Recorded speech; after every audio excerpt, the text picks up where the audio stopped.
In this video, we've got a couple kind of odd topics floating around a little bit, almost all centered on kind of the approach to scientific notation. So to start off with some mathematic simplifications. So if we were to write out 4 times 4 times 4 times 4 times 4 times 4, that would be a bit tedious.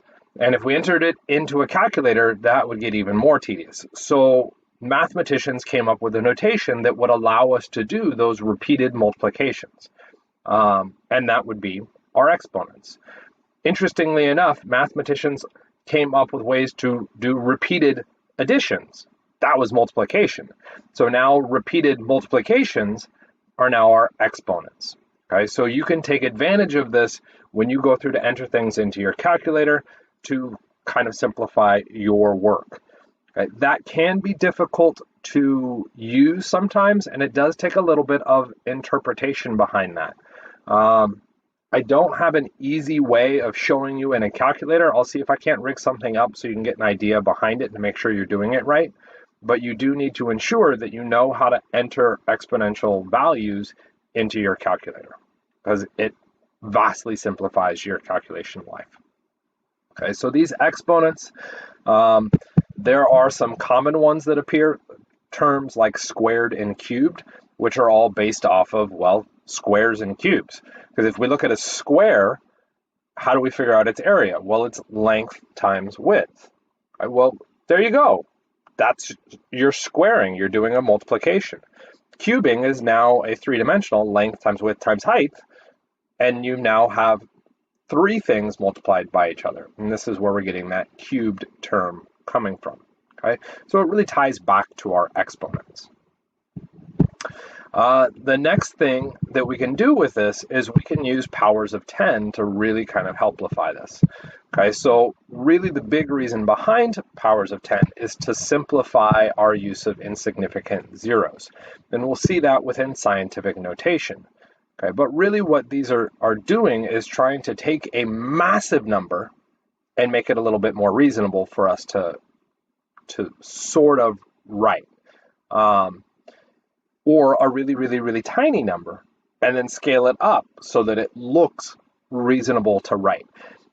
That does mean that we lose some of kind of that information.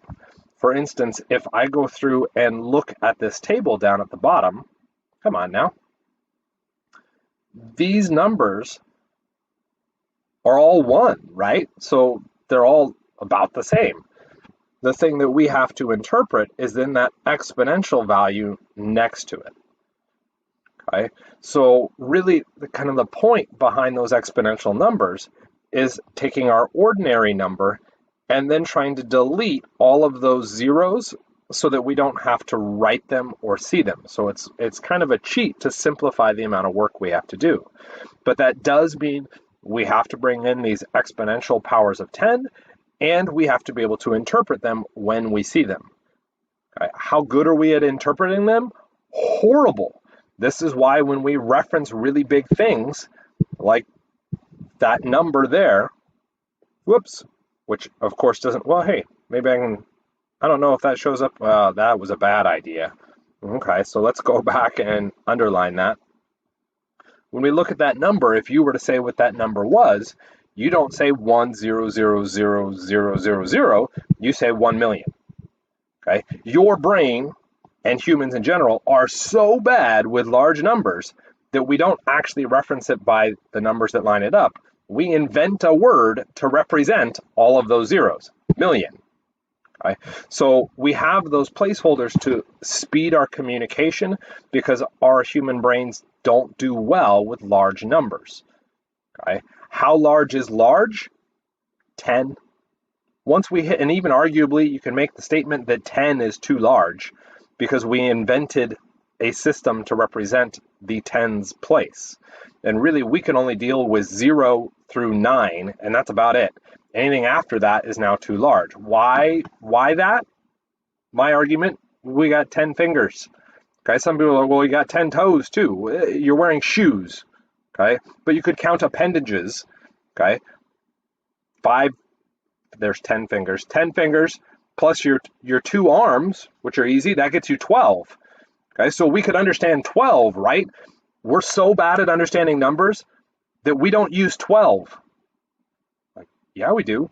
Go to the store and buy some eggs. How many eggs do you buy? You don't buy 12, you buy a dozen. Okay? We literally invented a new word to represent sets of 12 because we couldn't think of what 13 was. Okay? Kind of stupid. But that's what we do. We come up with simplifications, and it's nice. Okay?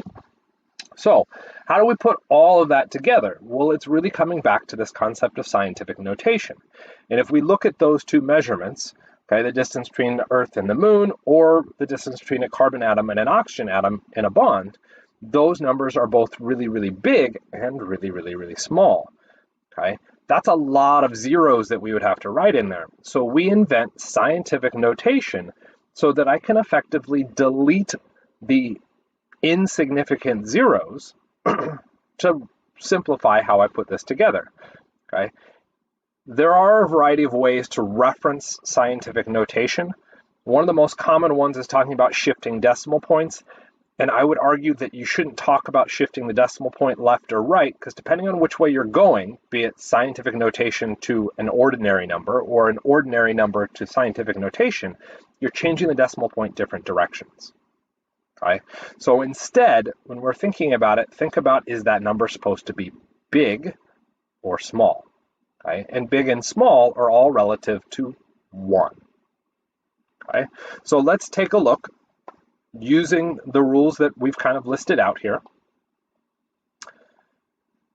And if we start with this number, really what I want to do is identify my significant digits. So 4, 6, and 3 are all significant. There's no decimal point, so that means none of these zeros are going to be significant because there's nothing to the right of them. There are no significant digits to the right. This 0 becomes significant because I've got a significant digit left and right. So, rule 1, place a decimal after the first significant digit. My first significant digit would be that 4. So I'm going to write 4 decimal point. Now I'll follow with all my other significant digits, 0, 6, and 3. Okay? Now's where I have to kind of interpret where I've moved my decimal. Okay, so there is an implied decimal point there. Okay, to get the decimal point to be over here, I had to move it 1, 2, 3, 4, 5, 6, 7, 8 places. So what I'm going to do is use that as my power of 10. Okay, so first times 10, which is really my way of saying where my decimal point goes. And then I want to place 8 because I've moved it 8 spaces. Okay, and the next thing that we have to worry about is what sign goes in front of that 8. Should it be positive or negative? Okay, this is where you should look at that number. Is that number really big? Our ordinary number here, is that really big or really small? Well, it's big. Because it is big, the sign of the thing in front should be positive. Okay, positive can be implied, so we don't have to write that. But our number now becomes 4.063 times 10 to the 8th meters. And that condenses kind of the amount of stuff that I have to write. If we move to the one underneath, okay, take a second, pause the video and see what you can come up with. And since you now have an answer, okay, our significant digits, 1, 1, and 6, none of those other zeros are significant because there's not a significant digit to the left. Okay? So I would start out my number process, 1.16 times 10. Now we're accounting for my locations. How far did I move the decimal?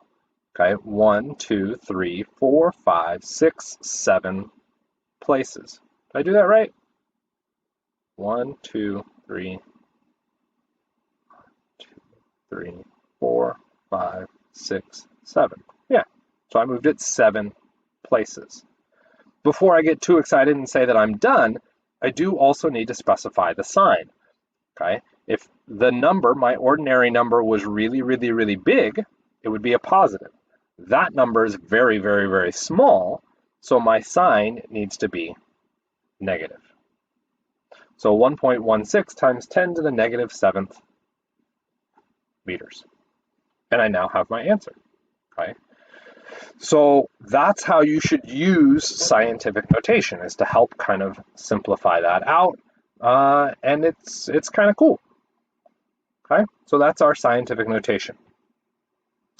We can also use it to help clarify significant digits. Okay, so for instance, if we looked at this number, okay, and we identified the significant digits, we could say 4, 0, 6, and 3 were our significant digits. Okay, if I throw a decimal point down here, now all of those zeros become significant. Okay, so with this decimal point, what device do you think was used to measure this? Well, a meter stick seems reasonable because a meter measures out 1 meter at a time, and we could go 1 meter, 2 meters, 3 meters, and so on and so forth till we counted them all up. But what if instead of using a 1 meter stick, I used a 1,000 meter stick? Okay, that means the smallest division I've got would be at the thousands place. And we could argue that we get one guess, and that's okay. That's our guess. But if that's the device I've used, these last two zeros are guesses on guesses, which means I know nothing about that spot. Okay? That also means that these zeros are significant digits. Now we run into a dilemma. How can I ensure that when I write this number, that these zeros are considered significant figures, but these ones are not? If I write out the number in the ordinary way, I don't have a way to clarify that because we haven't invented a new zero to represent a guess as opposed to the number not 1 through 9. Okay, so how do we do this? Scientific notation. Scientific notation says I take the first significant digit, in this case 4, and I would list all the significant digits thereafter. Okay, and to give you a little bit of color coding, we said that those were significant digits now. And now times 10 to the, and are shifting here. We're still shifting the same thing we did before. 1, 2, 3, 4, 5, 6, 7, 8, 10 to the 8th. And I now have removed those guess things from my recording. By reporting this value now as that meters, as opposed to 4.063 times 10 to the 8th meters, those two numbers, magnitude-wise, are the same, okay, but they hold different information. What is that different information? Well, that bottom number, we used a 1 meter stick.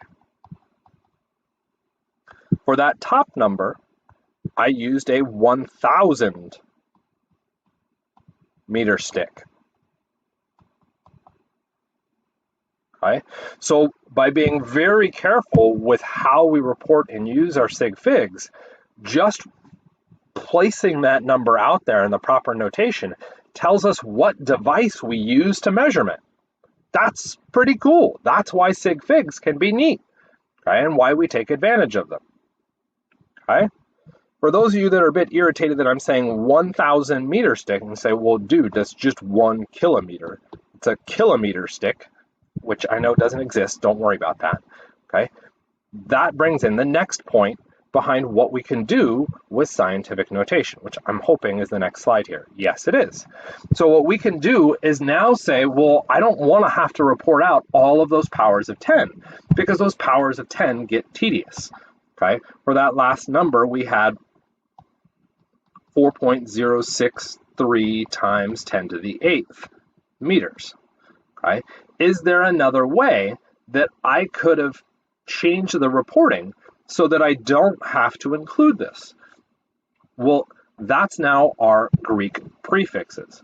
So what we could go through and do is look at language and ultimately letters to say that 10 to the 8th equals a different letter, which would then allow me to use a different symbol within this to potentially shorten the amount of work.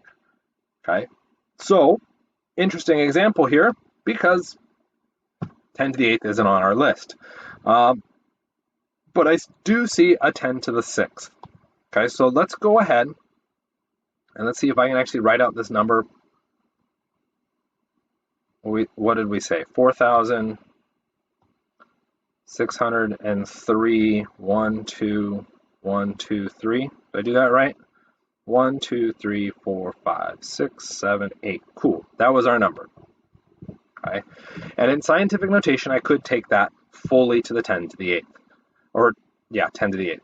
But in this case, I don't have a nice 10 to the 8th. So instead of going 8 decimal places to shift this out, 4.60, whoops, I only want to go out 6 places. So 1, 2, 3, 4, 5, 6.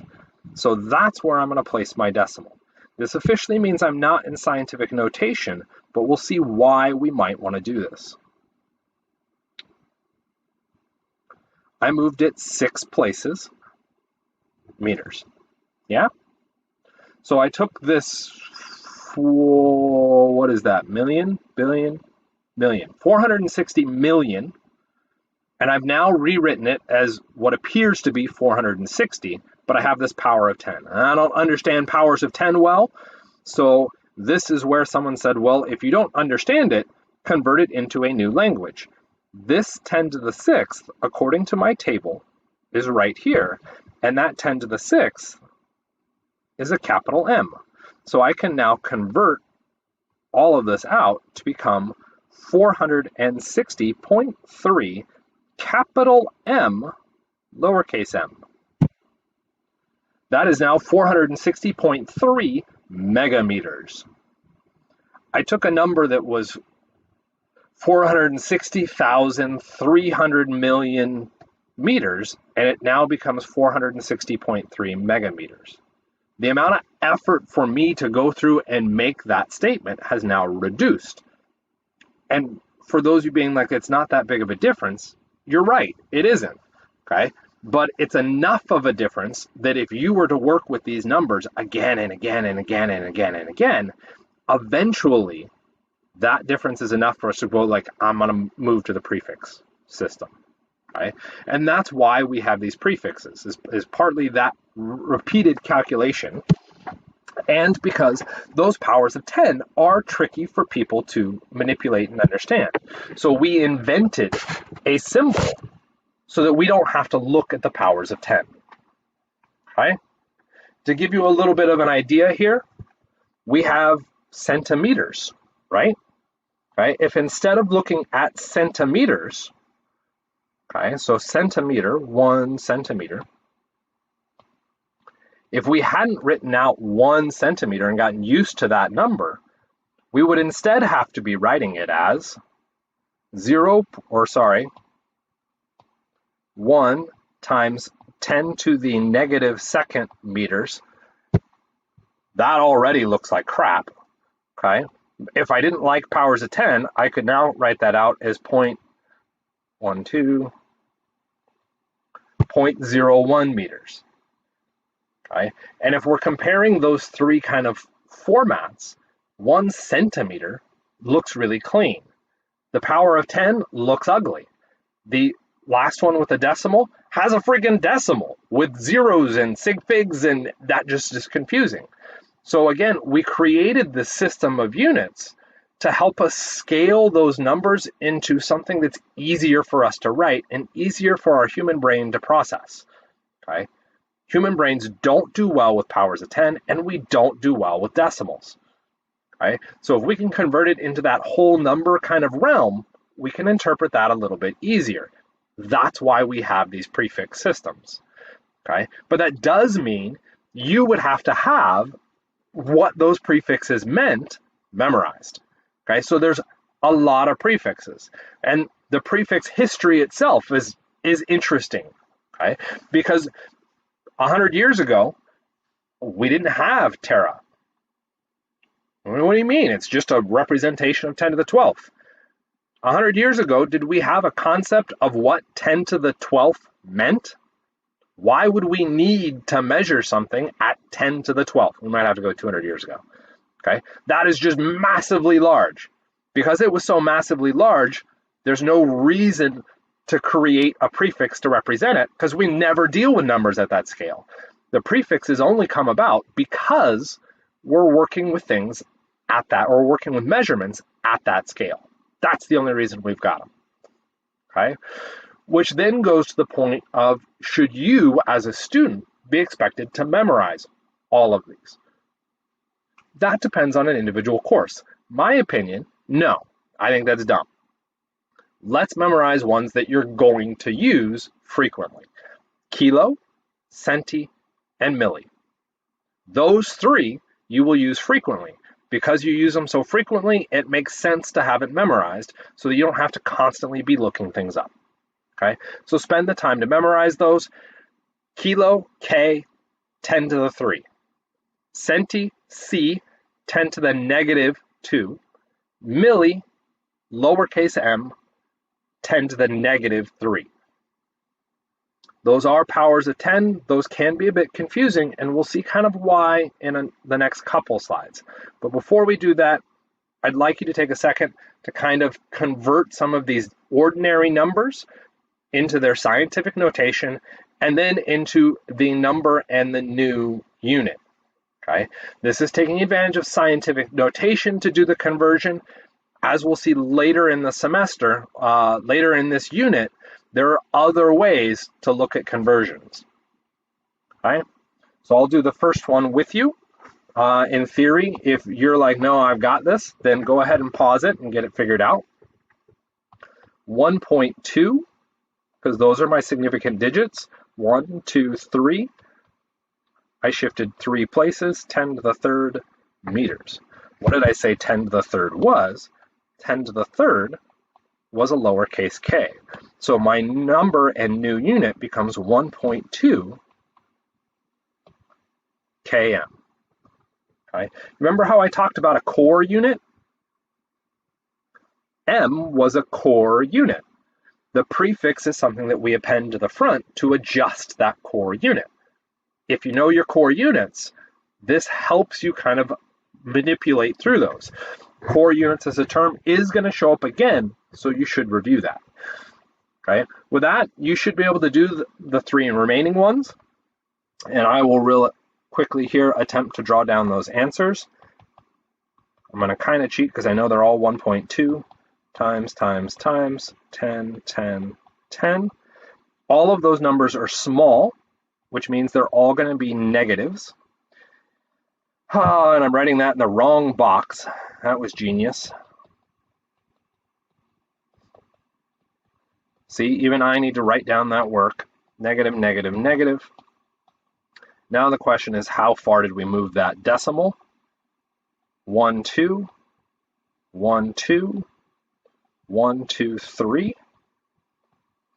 And our number becomes 1.2 centimeters. Did I say meters? Nope, centiseconds. 1.2 centiliters.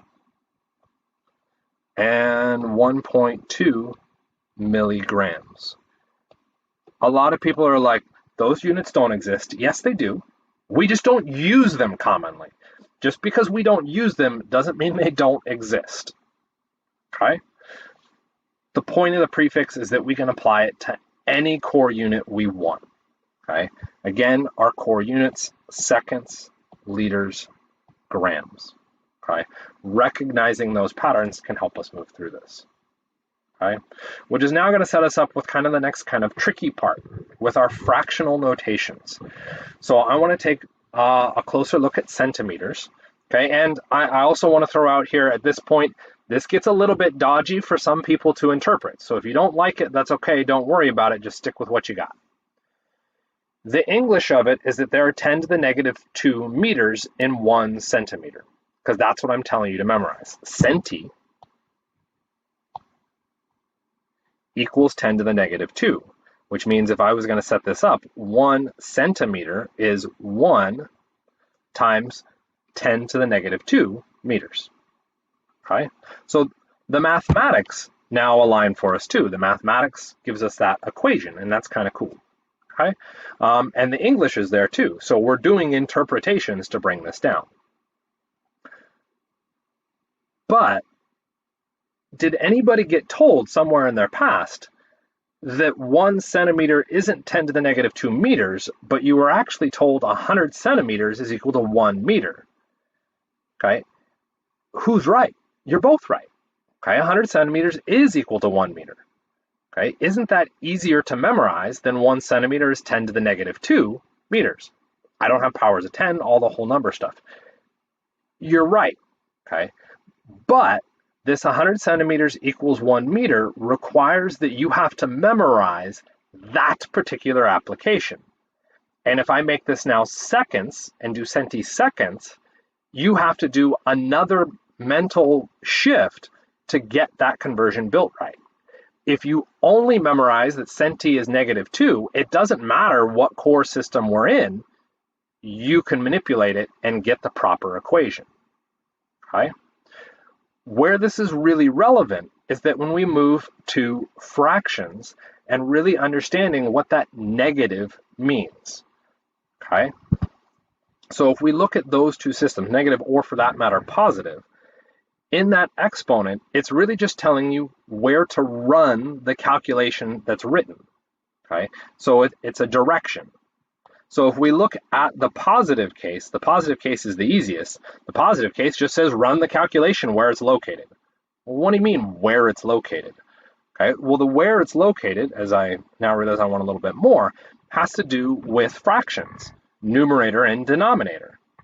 Okay, if we take a look at that 10 to the negative 2, where is it located? Or 10 to the positive 2, where is it located? Is it in the numerator or the denominator? And I say, well, but I don't see a denominator. That's because it's by definition in the numerator. And if we only have the number 1 in the denominator, we ignore it. Okay? But every number is actually a fraction. Okay? Why does this become important for us? This positive says run the calculation that's shown, or run the instruction in the location that it is. Okay? So in this case, that 10 to the positive 2 is in the numerator. So when I run my calculation, I would get 100 in the numerator. Okay? Because that's 10 to the second. What happens when I get a negative sign? Well, the negative sign just means run the calculation that's indicated, 10 to the 2, in the opposite fractional location. Well, where's our calculation being run? Our calculation is currently shown in the numerator. That sign just tells me to run that calculation in the denominator. That's what it means. Okay? Why do we have this extra notation there? Well, because everything's a fraction. And so what we're doing is interpreting fractions. Okay? That's the point of it. Okay? And nobody likes fractions. That's why we incorporate that, run the calculation somewhere else. Why does this become important for us to see the relationship between what you were told, potentially in the past, 100 centimeters is equal to 1 meter, versus what I'm telling you that you should be memorizing now? Okay, well, let's write it out. 1 centimeter over 1 equals 10 to the negative 2 meters. Okay, well, what did that negative sign mean? It meant run the calculation in the opposite location. It was found in the numerator. Now I'm going to place it in the denominator. Okay, well, I got fractions. I don't like fractions. Fractions are scary. So what I'm going to do is use some algebra so that I can cancel that 100 out by multiplying both sides of the equation by 100. Okay, in so doing, what does it become?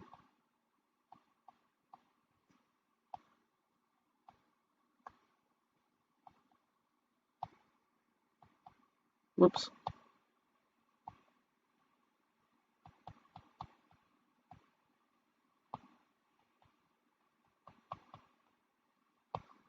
Nobody likes my picture anyway.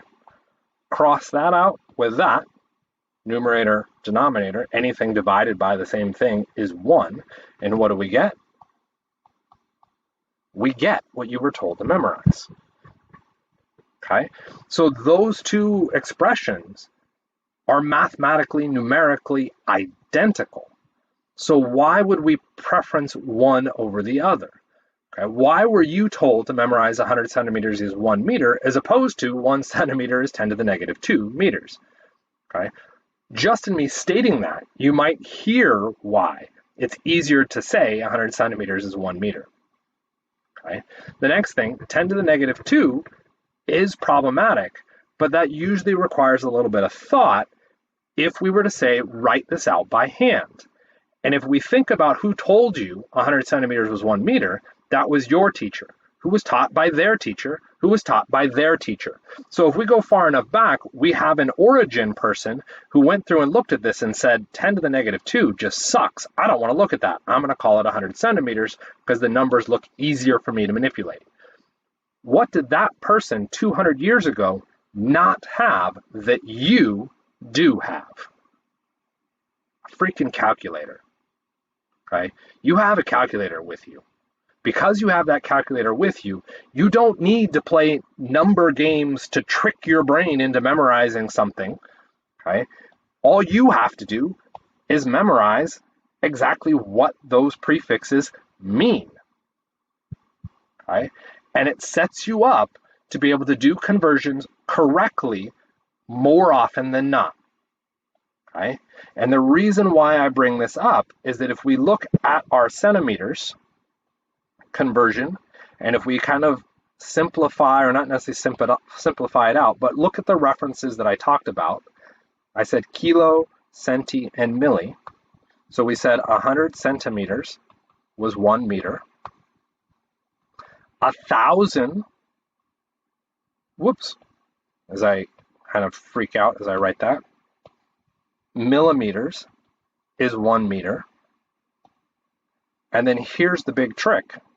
1 kilometer is 1,000 meters.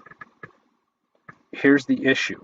Note where your power of 10 or even your 100 number is. If you go based off of what you were told and what's easy as far as writing those numbers out, the power of 10 goes with a complex unit. Complex unit, core unit.